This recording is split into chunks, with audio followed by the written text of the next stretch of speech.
We are back, and today we're going to be sharing with you some specific things to say to sound like you're a true real estate pro. And these are all the little inside real estate words and phrases and acronyms and all the little things. But also what we're doing is we're helping to educate you so when you're talking to consumers, they'll get the vibe from you that you definitely are operating at a different level.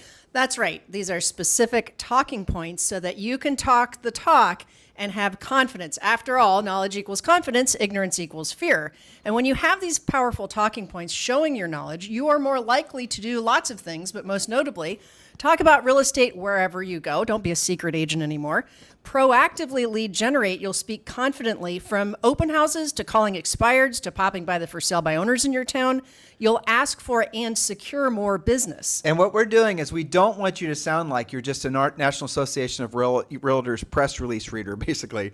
We want you to say things that are going to be indicative of the types of things that somebody who's actually thought about things as a professional would say.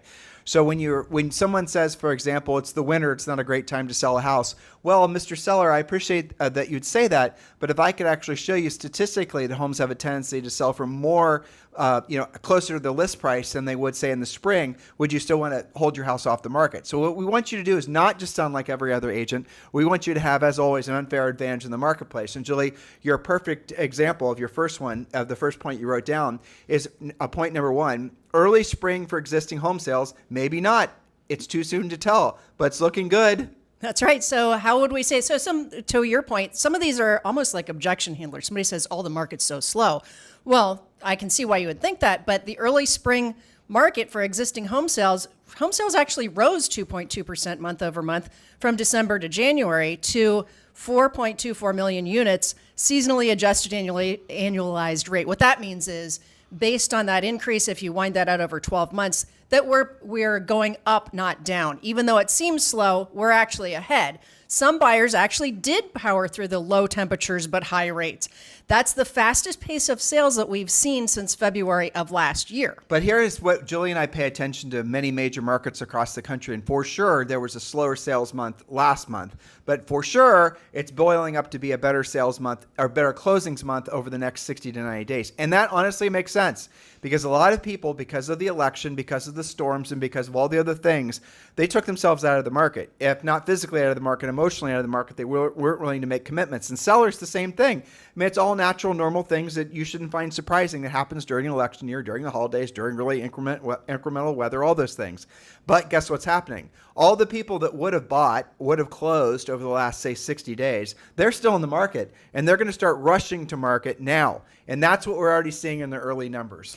Exactly. Again, we're growing modestly, 2.2%, but it's still going the right direction. And that's especially important, to your point, this time of year. We barely were out of the holidays. We had an election. We had terrible weather. We had all kinds of things going on. And again, what we're trying to do, guys, is we're trying to get you to think, and talk as if you actually were operating at the highest of levels when you're around buyers and sellers. And again, I'm going to use the word that we learned from our 11-year-old daughter, vibe. The vibe they'll get from you is different than the agent who's just basically sounding like they're reading National Association of Realtors talking points. That's right. Most notably, a positive and fact-based vibe. Yes, right? we're facting you, as Julie's fond of saying. Exactly.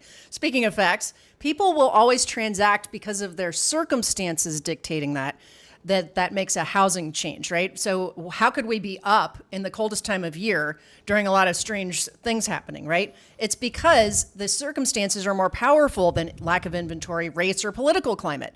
How many sales were in your market last month? How many sales do you even need to meet or exceed your goals? Now, this is what we're going to get into the weeds, because this is really what's going to make you guys rise above your competition. Because again, market dynamics are one thing. Supply and demand is one thing, but housing has got something else going for it that normal supply and demand or normal business cycles don't necessarily take into consideration. This is the reason when you listen to a lot of the wonks from Wall Street and they're just using the normal ways you go about predicting what the future of a business is going to be, they try to apply that same knowledge base to real estate. It doesn't work. And real estate really does require you to know all the sort of formalized ways of valuing something the direction of a market, predictability. You can maybe go about using those sort of traditional methods when you're trying to predict what the value of a real estate stock is going to be. But actual buyer and seller activity, it's completely different because a home is unlike any other, I'm not going to... asset class or however you want to say. Well, I mean, let's just call it what it really is. It's a consumer product, really. Sure. But it's unlike any other consumer product that you can possibly imagine. So that's the reason that normal market dynamics, supply and demand, aren't always the most important thing when you're trying to essentially predict or explain the nature of a housing market. That's right. It's not just an economic, chart and graph system. We also have to be a bit of a psychologist, right? Well, you do. And it's emotions, but it's also understanding demographics. And when you're listening to somebody who's used to analyzing, charts and whatnot for predicting stock values, or trying to explain the gyrations in a particular equity class, they can't effectively explain housing because nowhere in their calculus are the effects of emotions. And guess what? Housing is pretty much the most emotional product you're going to buy. Yes, as some of you doing your transactions are very clear on, right? Exactly. Do people get a little emotional? Sometimes. So speaking of which, maybe the anthropomorphic part of this or the sociology, there's so many things involved in real estate sales beyond just the economic forecasts. So I went ahead, speaking of what you said, and researched why do people move in the dead of winter? And why are sales actually up so far in 2025? And these reasons are true any time of a year, but these are kind of the things that people don't really quite conceptualize, especially when they're just reading charts and graphs. And they are mostly circumstantial. So, for example, changing family dynamics. Evolving family structures significantly impact homeowners' selling decisions. In Q4 of last year, 34% of homeowners considering selling indicated that an expanding household size influenced their decision, and 41% cited a decreasing household size. So multi-generational buyers are becoming more and more commonplace. Market your larger homes, your multiple structure listings, or funky floor plans to capture that multi-generational buyer. But let's look at this. Julie, you were giving me an example of a coaching client you had, and she had a property. You told me about this yesterday. Tammy Irby in Northern Virginia. Okay, let me just, so I'm making sure that we're being succinct with our story. Yep. She tried to market this rather oddball property three different ways. And by essentially changing MLS descriptions and whatnot. She didn't change pictures from what you said. She didn't change price. But when she actually decided the third go around, because she obviously wanted to sell the listing, as describing it as a multi-generational housing sort of complex sort of thing, then it sold. Like a family complex type of thing. Right. That's right. And so she was actually testing it. Yes, the MLS. I think she had some Facebook ads, just different things. And it was always the same pictures, same description, didn't change. The square footage didn't change. But this was a larger home. I think it had like 17 acres. It was a little bit unusual. So she tried what most agents would do: executive housing, city close, near the freeways, all the things that Probably we're used to reading, redevelopment right? or whatever. Exactly. 17 acres, yeah. Yeah, like you would typically try and zhuzh up a listing like that. She tried another one like maybe a corporate retreat or something of that nature, and then this multi-generational, and she said basically 100% of her calls, she also had a really kick-ass open house, this was $1 million property, were looking for some kind of a multi-generational housing solution. And there is no real search term or search, way in any MLS that I'm aware of where it has multi-generational housing as an option, right? You just have to promote it that She way. has to promote it. But now look what a little interesting niche that in this particular community, if there's other similar properties, she now knows there's a huge pent-up demand for multi-generational housing options. And she could, very quickly go and start dominating that little niche and then have a tremendous year. And if I remember correctly, this was quite an expensive property too. $1 million, yeah. Yeah, there you go. So And we did talk about that on her coaching call. of course you did. Of course. Well, so listen, if you guys like what you're getting from today's podcast, as I know you are, make sure you are joining Premier Coaching.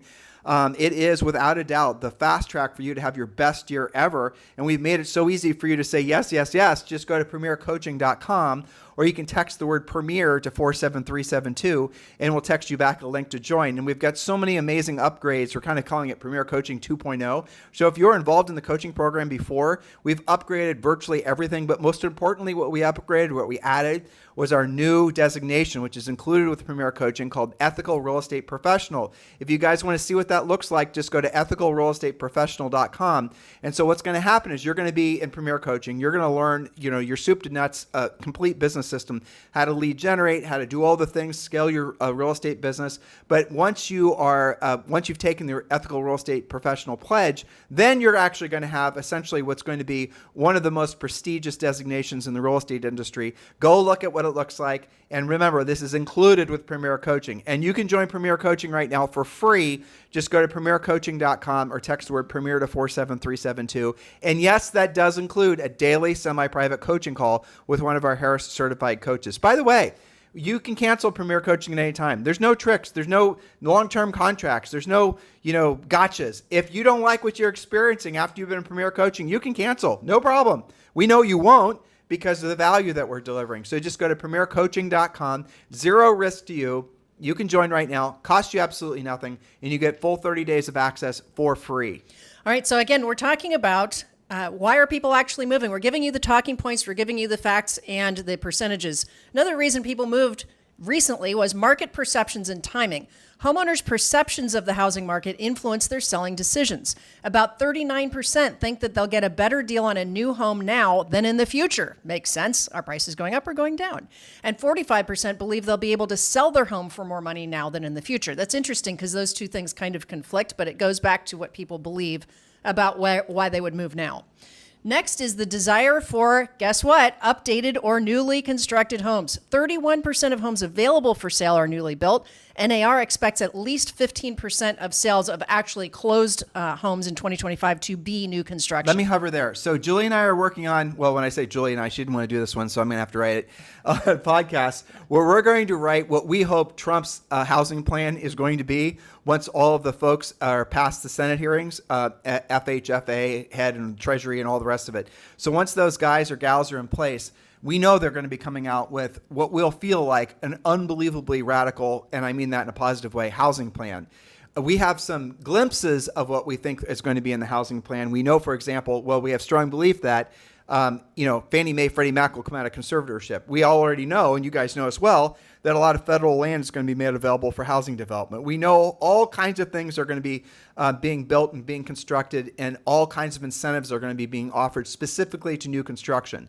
It is our belief, and we're going to do some more homework on this before we formalize our presentation to you, hoping that Trump doesn't come out with his plan before we come out with what we think his plan will be and beats us to the market, right? He's kind of busy, so we're good. Well, maybe. But yeah, at the end of the day, we really don't see a way that new construction isn't the pointy end of the stick for what's going to be part of a very long-term generational housing, essentially boom. Mission for the, beyond boom. I don't even know how to describe it. Yeah, a movement almost. It's interesting you mentioned that, and we are going to get into the weeds on a future podcast more. I read today that for every new regulation or red tape or whatever you want to call it that is passed, there is a requirement across the board in every agency, including housing, including land development. For every new thing passed, that department has to kill 10 regulations. Well, it's a 1-to-10 ratio. So Julie and I are sitting down yesterday or the day before, and we're talking with someone who's very knowledgeable. We're going to have him on the podcast about the whole Fannie Mae, Freddie Mac conservatorship thing. He's going to be on the podcast next week or the week after that. Mm-hmm. So I'm asking him about, Julie and I have been researching this on our own, but this guy has specific drill down knowledge that we didn't have. And I don't want to bore you guys, but PMI, whether you know it or not, is one of the things that when you hear people that are talking, and they're not very many, but there's some that are talking as they don't want Fannie Mae and Freddie Mac to be released from conservatorship. And the reason that pretty much is the only conclusion, you can't come up with a reason why other than what I'm about to tell you, is because all the folks that are anti-release from conservatorship are making money from PMI. And so Julie and I did a little homework to find out what the average, if there were no PMI on loans, and so first of all, you're buying private mortgage insurance for the mortgage company, and the buyer's the one paying for it. Who are the buyers that get stuck with PMI? First-time buyers. So what the average cost of PMI on an average mortgage amount nowadays, what is that equivalent to in terms of interest rate? It's a lot, So if there were no longer a PMI, it was no longer a requirement of a Fannie Freddie mortgage, which is, I think, 90% of the mortgage market right now, that would be akin to having lower interest rates, which would make it affordable for a whole bunch of other folks, and all kinds of other positive ramifications from Fannie Freddie coming out of conservatorship. And you compound that with some of the things that, I mean, look, Pulte, right, Pulte. is ahead of one of his, I think he already got confirmed. I'm not sure. Coming up, I think. Well, yeah. that would be Pulte of Pulte Homes. So Yes. I'm going to throw a dart at a board here, and I think I'm probably going to be pretty accurate in guessing that new construction is going to be a big part of For sure. I mean, read the tea leaves, right? And it's interesting you talk about if PMI were to go away, it doesn't just affect the payment, but because it affects the payment, it also gives that borrower who is again, our weakest borrower in some senses, because they're usually first-time buyers, they're less expensive. How many et cetera. deals have you guys lost because the buyer couldn't qualify for the mortgage payment because of stupid PMI? Right, that's what I'm saying. So it's not just giving them a lower payment, but because of that, they have better buying power. They can buy more house potentially, and it makes it so that it's easier for them to qualify. To your point, so it could affect many different aspects, and this is. Yeah, I mean, what is it? 38% of the market is first-time buyers in that price range. So that by itself, just that one thing, could really help the market. So yeah, I mean, so you combine, for example, this is the reason Julie and again, we're looking for arguments to prove us that we're wrong. We always love to be given challenges about the ways we believe, but specifically with regards to new construction, I don't see, Julie doesn't see, and we're meeting with people that are, smarter than we are. Right, exactly. Big brained. We're looking for reasons why that is not going to be the case. Because, for example, builders can buy down interest rates. So can your homeowners that are selling homes, but getting them to explain how that whole thing works is complicated. I mean, it just is. It takes some sales skills. We do teach you how to do that in Premier Coaching, obviously. But at the end of the day, builders are going to be buying down interest rates. Builders are going to make it so payments on houses that cost more than comparable resale homes, the payments will be less. And now if you're able to get rid of PMI, you're talking about new construction looking better and better and better. And that is unquestionably where the direction where most major markets are going to go, especially as you see the positive effects, there I said it, of tariffs. And we're going to talk about tariffs as well and on another podcast. Yep, we'll get into that. So our last reason for people moving, 13% of moves recently were relocation driven. Now, they didn't split out what type of relocation. Some of it was for job relocation. Some of it was voluntary relocation, like snowbirds wanting warmer weather, that kind of thing. But that's another driver. So that was all point number one. Things are selling. It might feel slow, but things are actually happening. All right, number two. New home sales, we just talked about that a bit, but in December of last year, new home sales rose almost 4% month over month and almost 7% year over year to 698,000 units, again, seasonally adjusted. The median new home sales price climbed 6% month over month to $427. That's just 6% above the median sales price for existing homes at $404, which is interesting. The disparity between new and resale isn't as wide as it used to be. Well, I mean, I wonder where that money's going, right? Obviously, a lot of buying down points. Yeah. But Julie, one of the things that we also have researched, and this is shocking in my opinion, is the average, what was it, Julie? 25% of the cost of every new home, am I getting that wrong? That's right. Goes to government regulation. Yep. And I think that's obviously taken into consideration some of the states that have a lot of government regulations. That's average, and I know that, like California, I believe it's quite a bit more than that. Yeah, so, well, yeah, that's the average. but the Californias will pull your average way the hell up versus, say, for example, your Houstons who have virtually none. Right. But yeah, I mean, so think about that. Think about what Julie just said. The average cost is $404. Again, we're confirming all of this because it sounds crazy, but you're telling me the 100,000 of that $404 or $427 is going to essentially expense that permits, regulations, requirements, all that kind of stuff. And then you factor in the cost of the PMI. You guys see what we're getting at here? I mean, there's going to be an unfair advantage that new construction is going to have over resale. And it is even possible that depending on what happens in these, with all this government regulation, you could even see the cost of a new construction home be less than the price of a resale home. No, we're not predicting. That's a radical thought, isn't it? Yeah, I mean, all these things. So we're going to be doing more homework on this. But point number 3, Julie. All right. So anticipated trends. Again, what do you talk about when you are at Orange Theory working out? What do you talk about when you're at a cocktail party, when you're following up on your leads? Well, anticipated trends for this year. The 2025 housing forecast indicates that mortgage rates are expected to average out around 6.3%. Today's rate, I looked it up right before we recorded, is 6.9%. It was in the low 7s for a while. It's pretty funny that people basically go, oh my God, the rates are too high. I know. I mean, y'all don't realize this, but that was considered a low rate for, I don't even know how many years. Certainly when we bought our first house, people were dying to have 7%. That's right. It's amazing. It's all perspective, right? Additionally, home prices are projected to rise by at least 4% in 2025 after an increase that ended up nationwide 4% in 2024. Okay, so let me give this in digestible format so they can actually think about how to maybe explain this to a consumer. Certainly. So if the consumer is buying a house for $400,000 and the house is going to increase in value, let's just say in your particular market, I was an English major, so I'm going to keep my math simple, by 5%, let's say, because 4% is the average according to the research that Julie just did, right? Yep. So it's 5%. So that $400,000 house next year is worth, on paper anyway, right, is worth $420,000. What was the payment with a moderate down payment on that house? Right, so let's say the increase in value by 20 grand is roughly the same as what the payment was. Maybe the payment was even more, but if you look at that cost compared to the money they would have spent on rent, for example, then you're looking at essentially a different set of calculus. Now, factor in increased values over the next 5 years of, say, 5% per year, and then do the math. Take out whatever the total PMI or the total PITI was, and then figure out what the total amount of money that I'm not calculating in, repairs and whatnot, but just if you compare the total monthly payment versus the total increase of the home over the last 5 years or the next 5 years, if you're assuming 5% per year, remember it compounds every year, then what are you looking at in terms of how much money they actually spent when you look at the appreciation on the home against the payment on the home, even with principal, interest, taxes, and insurance? You following me on all that? In most cases, they didn't pay anything for the house because the increase in value covered the payment. You can't do that with rent.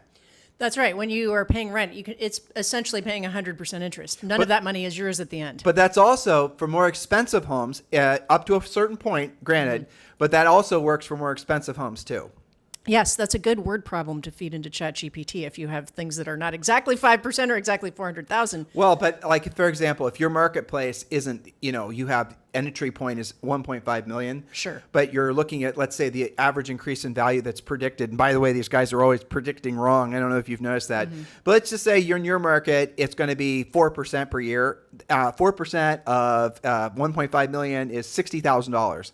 Right, so 5 years is going to be $300,000. Calculate that against, or do the math against what the payment was, and chances are that buyer maybe is not completely breaking even versus the appreciation, but I bet it's pretty damn close. So these are the types of fun conversations you can have with people when they're bemoaning the interest rates. Yes, again, to our talking points. Knowledge equals confidence, ignorance equals fear. And one thing, I've just scanned your notes, Julie, that you didn't take into consideration, What's and that? I don't want to get too nerdy here. Too late. Too late. I know exactly. Is inflation. True. So inflation went up. Basically, inflation, if you want our humble opinion, there's no going back to 2%. You're going to start seeing the government start saying the target inflation is, they probably won't even talk about it anymore. Inflation is what inflation is going to be. And no matter of matriculation to the Fed interest rates and all the rest of it, inflation is what inflation is going to be. So you're probably going to look at the inflation rates hovering around 3 to 4%. But remember, when you hear the inflation rate, they're not taking into the cost of housing. That's the thing that's quite hilarious. You guys should research this yourself. When you're hearing about the inflation rate, just Google this. Or use ChatGPT or whatever. Does it take into consideration the actual cost of housing? And it doesn't. It doesn't. So the most expensive thing that people pay for that's increasing in cost if they're renting or if they're borrowing is not being factored into the overall inflation rate. Makes zero sense. That's quite hilarious, don't you think? It's called homeowners equivalent. I forget what equivalent rent, which is based on calling people and asking them what they'd rent their own house for, or something crazy. Well, we don't want to even try to explain. You guys, if you're interested in that, if you're super nerds or deciding to put on a cape and become a super nerd and join our super nerd tribe, just hit the ChatGPT and learn more about it, because you will laugh your ass off like the first time we discovered this, 15, 20 years ago. Totally. It's called owner's equivalent of rent. Yeah. Well, I have to say it now that I said it. So basically what they do is they call up homeowners and they ask homeowners, randos, if you were to rent your house, what do you think the rent would be, or what would you pay? That's how they go about ascertaining what they think the average rental or the average inflation in homeownership, or essentially in housing, is. That very question. You think I'm making that up,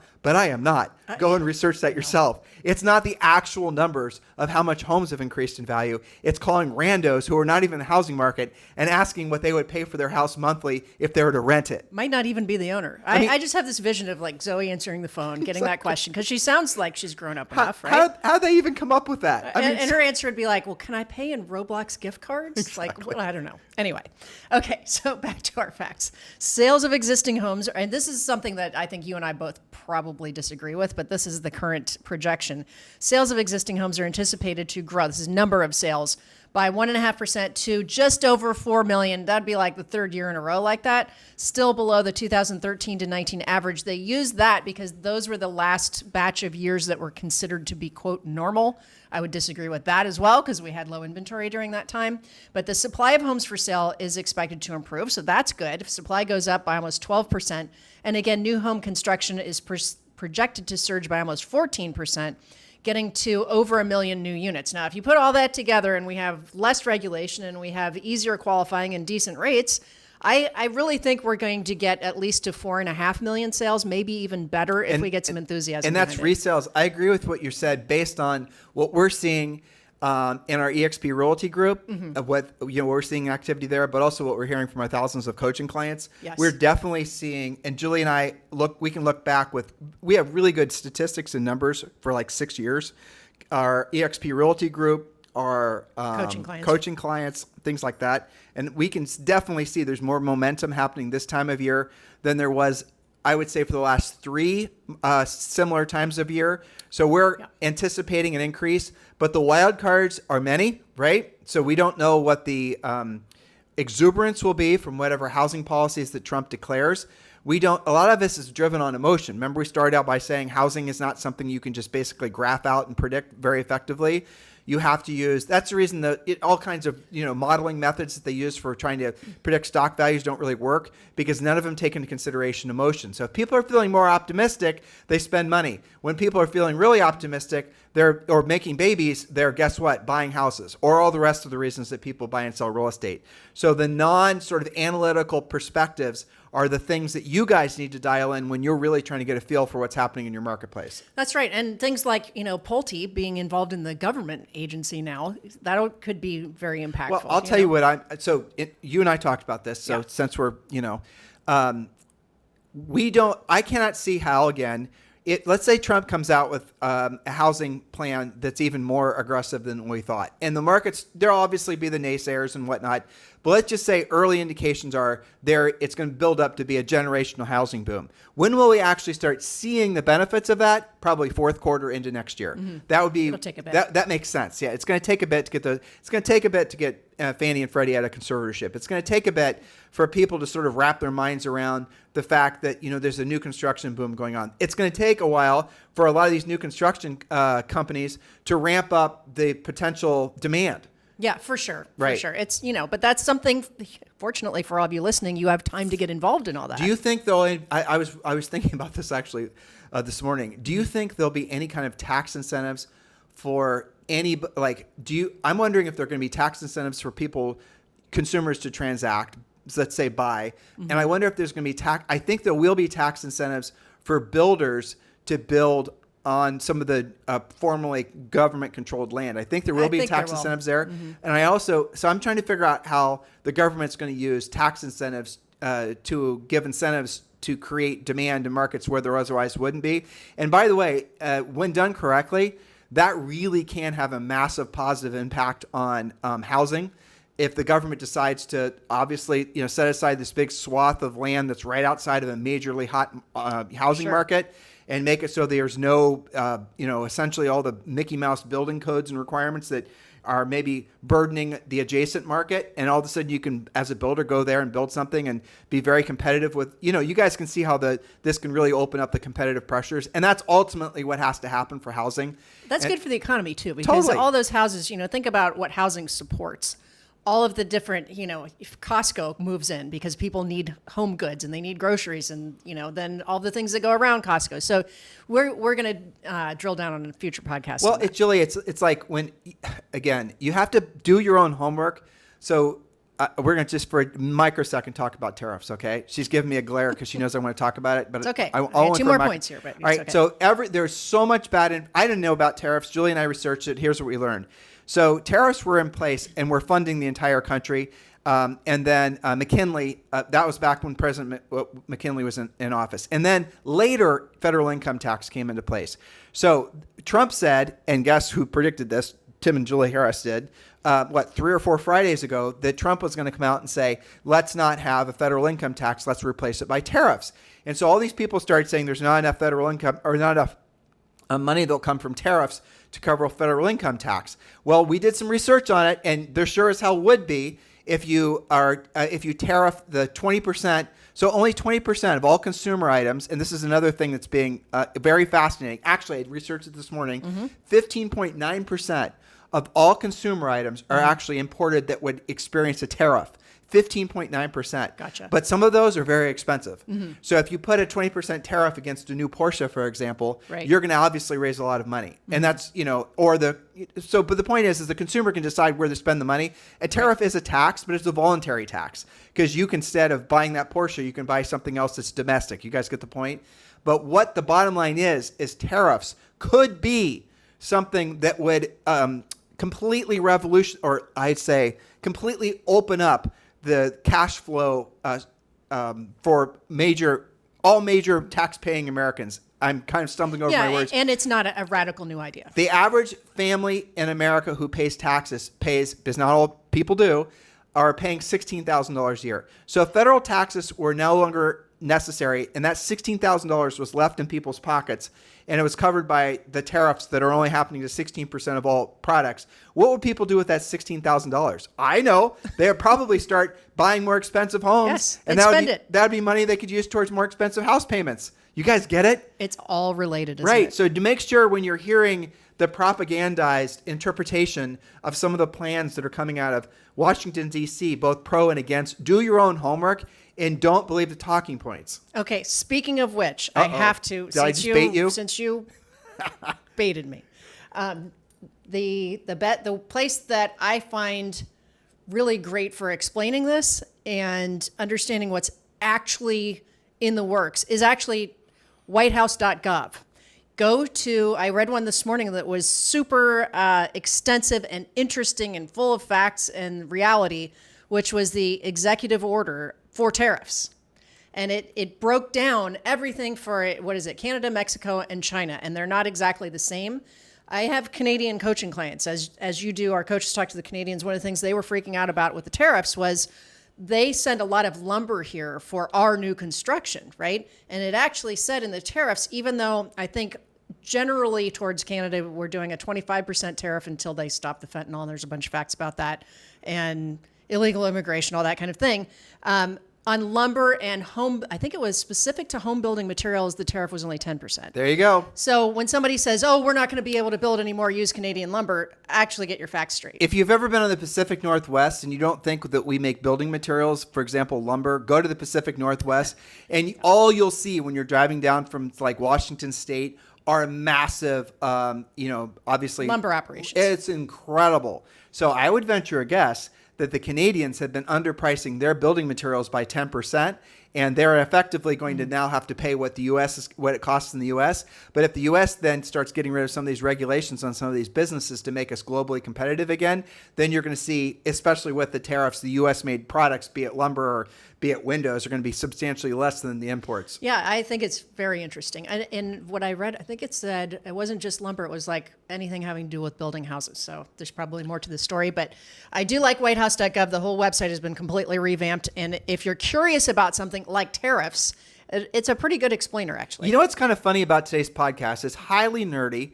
I know some of you are listening and picking things up. I want you to remember all of our notes are available at harrisrealestatedaily.com. That's our free newsletter, and you can just subscribe. Obviously, free means you don't have to pay anything. So all of our notes, especially our long-winded notes from today's show, harrisrealestatedaily.com. Use these notes to fact your potential buyers and sellers, or maybe you can use this for yourself on social media. All the information is waiting for you over at harrisrealestatedaily.com. But here's the thing that's fascinating, at least for nerds like Julie and I, and a lot of you listening are nerds too, or potential nerds, isn't it interesting how numbers and facts actually make you feel motivated?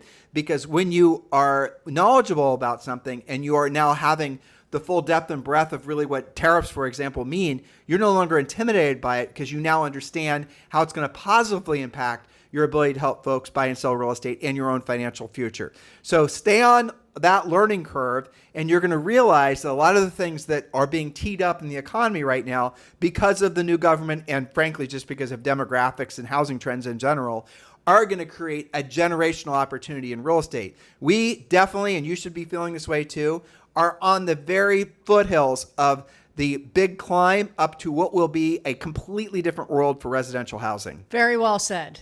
Thank you for that. And sorry for our nerds in training. That's okay. You'll be there. All right, number 4. Some of you are leasing agents, some of you are renting yourselves, some of you are working with potential tenants. Rental rates are trending modestly downwards. To me, this sounds like stabilization for the most part.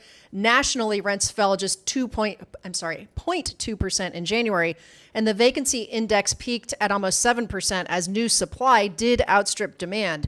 The most significant rental rate declines were in Austin. Well, I can speak to that. We just lowered one of our rentals. And Denver, Austin was down by 6.3% year over year. Denver, 4.5%.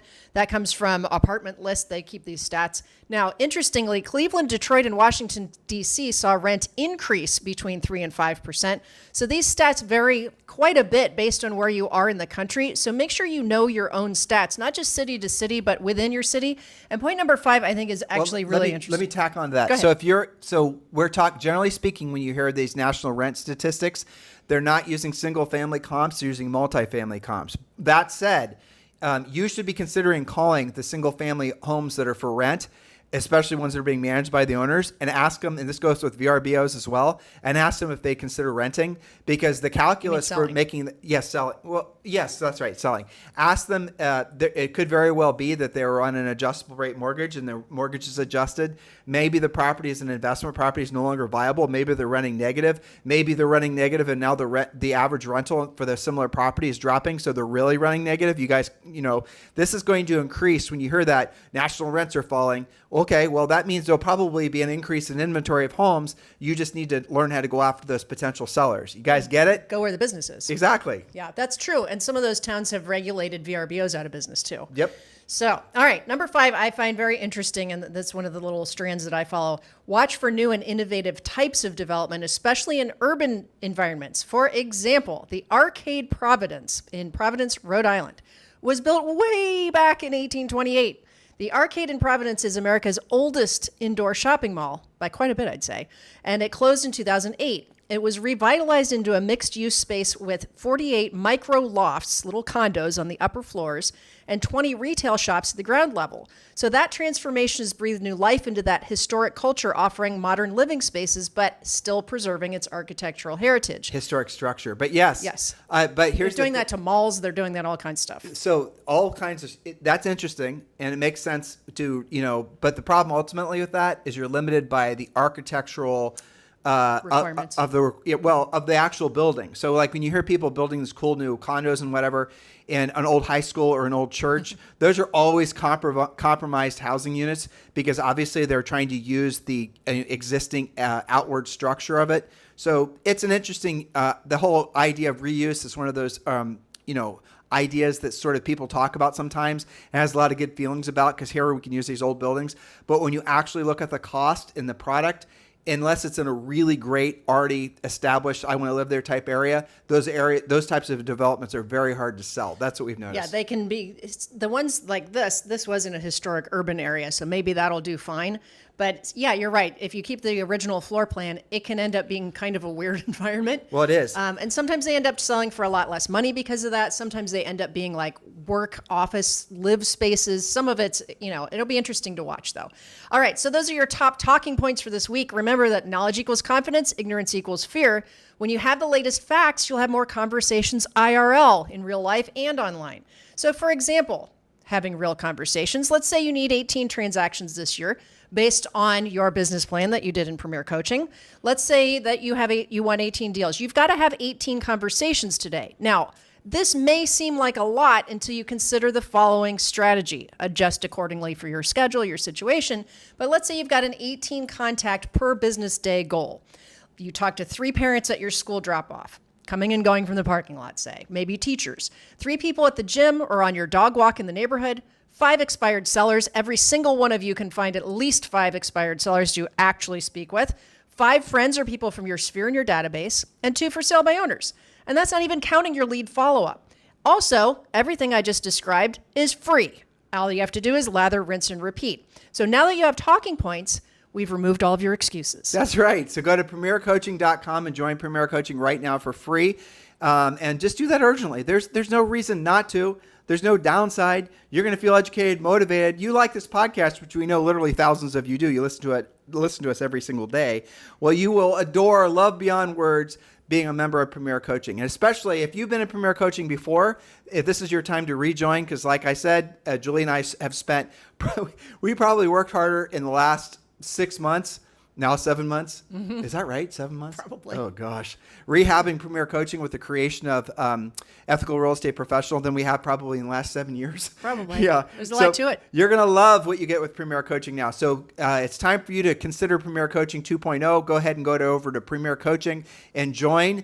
And we will be giving you full access to Ethical Real Estate Professional probably this week. So that's going to give you an opportunity to be part of what we know will be the most prestigious designation that you can have in real estate. So if you really want to know how to differentiate yourself in the marketplace, really, have the ultimate brand, check out ethicalrealestateprofessional.com. You can go there and you don't have to buy anything when you're there, because when you go to Premier Coaching, you're going to get Ethical Real Estate Professional for free. So there you go. Could we make it any easier for you, dear listener? No, we could not. Have a fantastic day. We'll talk with you on the show tomorrow.